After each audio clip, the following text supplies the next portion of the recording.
Test, test, test, test, test. Welcome to the night before the exam part 2. Welcome to Twas the Night Before the Exam Part 2. Here comes another one, implying that we've got another exam coming up tomorrow, and then in a quick succession, paper 3 is on Friday, and this is all about just answering the final questions before those 2 papers, just to put you at ease, just to rest your mind so you can go into tomorrow on Friday's exams as confident as possible. Okay, so once again, thank you for listening, thank you for logging in, and thank you for subscribing. It's absolutely wonderful that you are using this and you are valuing it. Okay, so let's kick off. Can you clarify what is on paper 2? Paper 2 is your topics. Okay, so on this paper it will be split into section A and section B. There will be 4 topics in section A and 4 topics in section B, and you've got to answer one from each, and they will be the ones that you have studied. Okay, so just to overview, from section A you are choosing from culture and identity, families and households, health and work, poverty and welfare. You will know what you have studied, so please make sure that you answer the correct section from section A. And then in section B, you have got beliefs in society, global development, the media, and stratification, differentiation. And again, you will choose one of those sections to answer, one of those topics to answer. Okay. You will see, if you look at past papers, if you look at an earlier video that I've done, link is below, on overview in paper 2, you will see that each section looks virtually near enough identical in terms of layout, obviously not in terms of question, but there will be 2 10 markers and a 20 marker on each section, one without an item, one with, and a 20 marker with an item that you need to evaluate. Okay, so that's on paper 2. What was asked on this year's GCSE and the AS papers means that it won't be asked on the A-level paper. That is regarding the things from section A.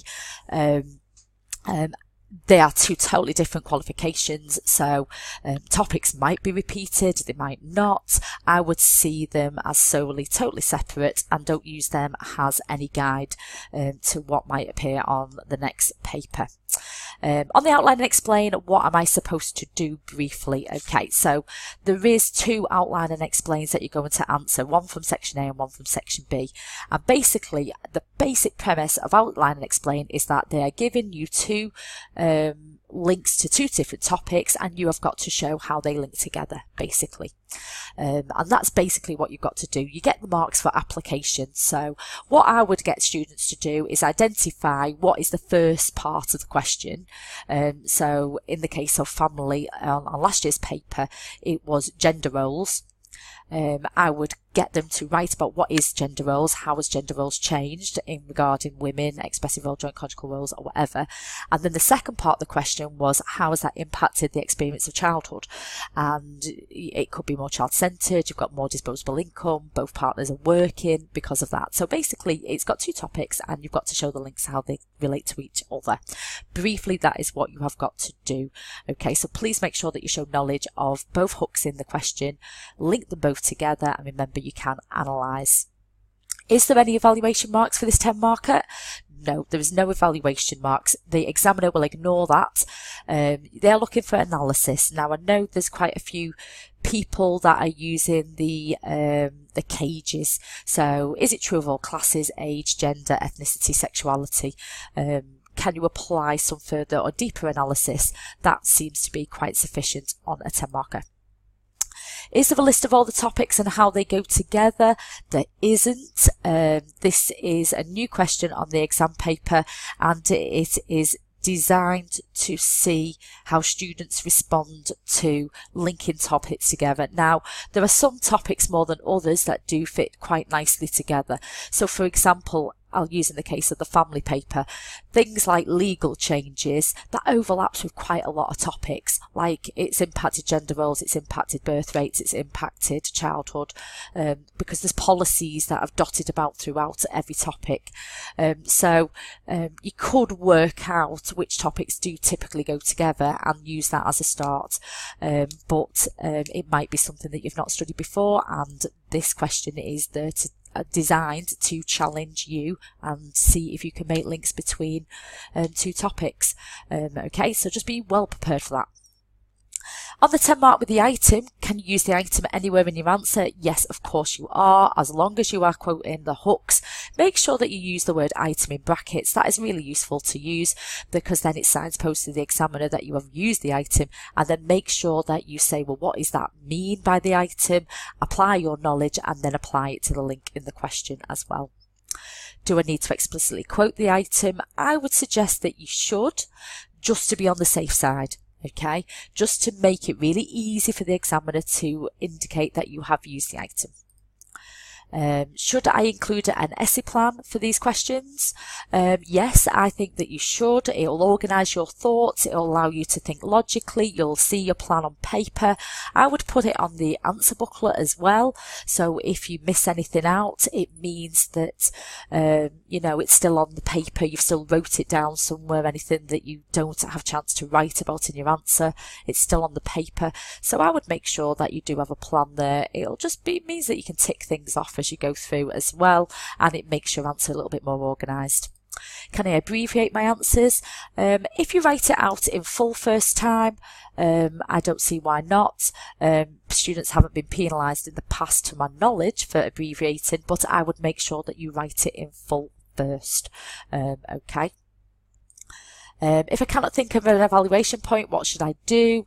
I wouldn't panic. I would try to analyse it instead, or maybe apply sociological theory. So what would sociologists say about the point that you're making? Do they agree with it? Do they disagree with it?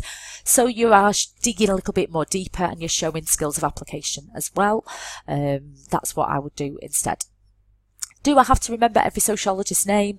The examiners know that you are not superhuman, okay? There are some sociologists that we do expect students to know, people like Durkheim, Parsons, Weber, you know, your core sociologists. Of course, we expect you to know who they are. But there's niche sociologists who might only say one thing in relation to a whole unit. You know, just make sure that you've got conceptually detailed answers, you've got the right keywords in, and you are offering as much explanations as possible. And if you can indicate a sociologist's names, that's brilliant. But remember, you will not be marked down for not having specific names all of the time. Okay, it's about being sociologically rich. How much time should I spend on each question? Well, you've only got 10 marks and 20 mark questions on this one. So you have got 2 hours in full, 2 sections, an hour on each section, and then you've got 2 10 markers, which you should be spending 15 minutes on each, and a 20 marker, which is 30 minutes. So really quite easy to allocate your time. So I would say starts at 9:30. By 9:45, you're on the second 10 marker. By 10 o'clock, you're on the essay. You know, just plan your answers, plan your time. Okay.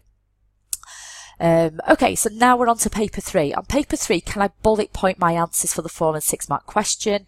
I would definitely say start each new point on a new line. So you are indicating that you are giving 2 points or 3 points, but they need to be in full sentences. And link into both the hooks in the question. Okay, remember there's 2 marks available for each point, so make sure that you are putting enough down to qualify for 2 marks per point. On the 10 mark crime, can you use the item anywhere in your answer? Likewise for the other questions, of course, make sure that you are quoting the item. It doesn't matter where. Logically, it would make sense if it comes first and then you hook your knowledge onto it, but they will not penalise you for having the item later on in your answer. Okay, I know there's a theory and method, but what might that include? Well, this will include one of 3 things. One, it might be about a specific theory. So, for example, on last year's paper, it was asking about conflict versus consensus as a 20 marker, and the 10 marker was about a research methods. Okay, so it could be about a research method, strengths and weaknesses of that research method, and what sociologists use it, how does it link to sociological research. It could be on a theory. Okay, and it could be on one of the debates. So should sociology be a science? Should research be value-free, value-laden or committed? or should sociology inform social policy? So there is going to be a 10 marker and a 20 marker on paper 3. Be aware that there is quite a broad area of theory methods that could be asked. Okay.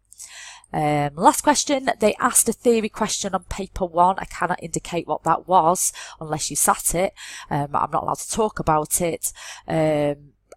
Remember, it is anything can come up on this third paper, okay? In terms of theory and methods, expect anything. So just because theory appeared on the first paper, it doesn't mean it can't appear on the last one. Referring back to last year's paper, paper 1 had a methods question, but paper 3 also had a methods and a theory question. So, and there was no debate. So again, it could repeat it, they might not, okay? So just be open to whatever could appear on theory and methods, okay?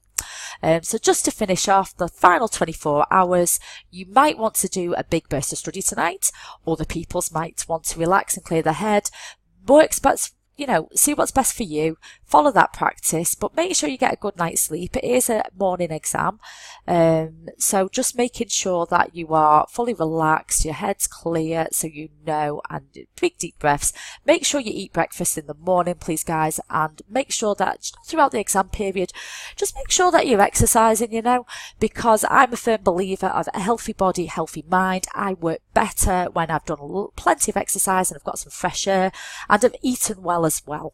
Okay, there is a tendency when you're doing a lot of sitting down and revising to eat junk food, and it makes you feel a bit crap, brings you out in spots, and you know, doesn't make you feel good. So, you know, healthy body, healthy mind, that's my little personal add to this.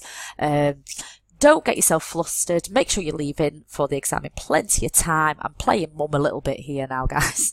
But, you know, be perfect for tomorrow. Be prepared. It'll be cool. Okay, so a massive thank you for listening. Hopefully I've answered a lot of the common questions regarding the next couple of exams. If you do have any comments or questions, please make sure that you comment below because I am answering them. If you are following my channel, you know that I answer every single comment personally. Okay, because it's all about you guys. You are my students. Some of you are, some of you aren't.